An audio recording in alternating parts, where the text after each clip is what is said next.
बिस्मिल्लाहिर्रहमानिर्रहीम। अस्सलाम वालेकुम स्टूडेंट्स।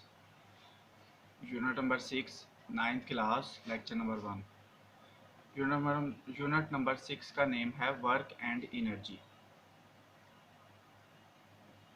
इसमें हम जो मेजर टॉपिक्स पढ़ेंगे ये आपके सामने हैं।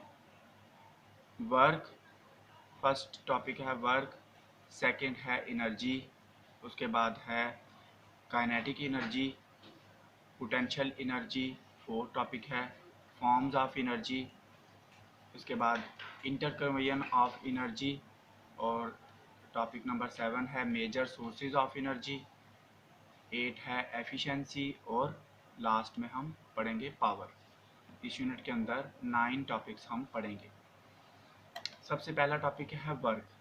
यहाँ पेज नंबर 119 पर आपके पास वर्क का यूनिट, ये जो टॉपिक स्टार्ट हो रहा है वर्क, वो आप देख सकते हैं। इसकी डेफिनेशन सेकंड पेज पर है। यहाँ पर सबसे पहले हम डेफिनेशन पढ़ लेते हैं। ये पिंक हाईलाइटेड रेक्टेंगुलर बॉक्स जो बना हुआ है ये आप देख सकते हैं।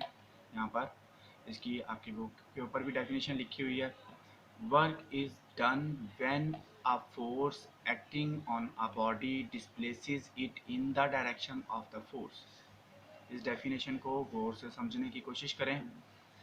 वर्क इज डन, वर्क उस वक्त होता है when a force acting on a body, अगर किसी बॉडी के ऊपर फोर्स एक्ट करे या हम फोर्स अप्लाई करें, उसको धकेलें, डिस्प्लेसेस इट, और उसको धकेल कर फोर्स की ही डायरेक्शन में मूव करें। Displaces it in the direction of the force, जिस डायरेक्शन में फोर्स लगा रहे हैं उसी डायरेक्शन में अगर वो बॉडी मूव कर जाती है तो इसका मतलब है कि हमने उसके ऊपर वर्क किया है।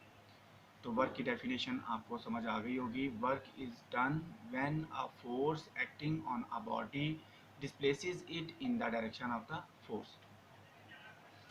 Work is a scalar quantity.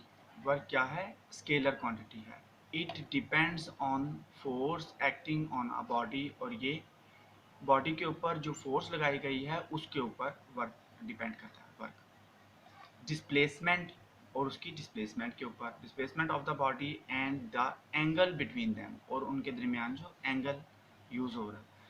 Work scalar quantity है और ये डिपेंड करता है फोर्स और डिस्प्लेसमेंट के ऊपर। जो फोर्स हम बॉडी के ऊपर लगाते हैं और वो डिस्प्लेस करता है, वो जो बॉडी डिस्प्लेस होती है, और उन दोनों के दरमियान जो एंगल होता है उसके ऊपर डिपेंड करता है। यूनिट ऑफ वर्क की डेफिनेशन यहाँ आपके पास लिखी हुई है।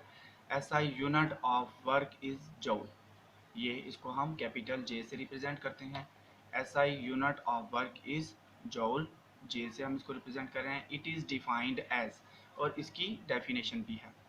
ये सबसे पहले मैं आपको वर्क की डेफिनेशन बता रहा हूँ, फिर उसके बाद यूनिट ऑफ वर्क की डेफिनेशन बता रहा हूँ, उसके बाद अभी हमारा मेन टॉपिक ये सारा रहता है, ये जो हमने यहाँ से पढ़ना है कि वर्क एक्चुअली है क्या और किस तरह होगा। ये बॉक्स बना हुआ है, इस तरह डिस्प्लेस करेगा। ये सारा टॉपिक हमारा अभी पढ़ा, ये लॉन्ग क्वेश्चन है। यूनिट ऑफ वर्क जो है वो हम पढ़ेंगे। The amount of work is 1 joule when a force of 1 Newton displaces a body through 1 meter in the direction of force। इसको याद करने का आसान तरीका यहाँ इन्होंने बताया हुआ है इस फार्मूले में।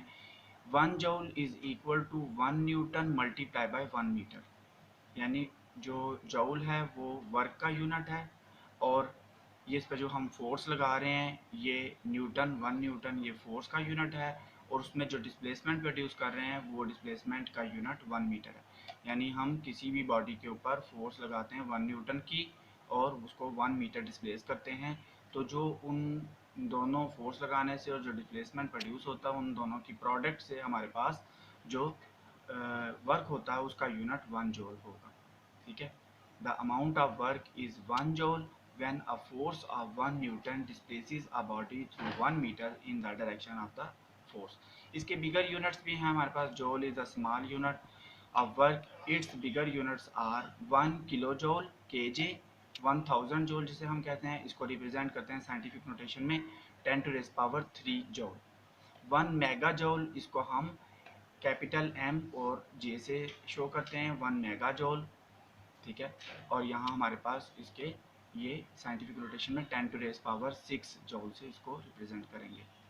इसके बाद इसकी एक एग्जांपल है, ये दो डेफिनेशन हो गई हैं हमारे पास, और फिर ये इसकी डेरिवेशन है। यहाँ पर ये इसको हम लॉन्ग क्वेश्चन में कंसिडर करेंगे कि ये हमारा लॉन्ग क्वेश्चन है। ठीक है,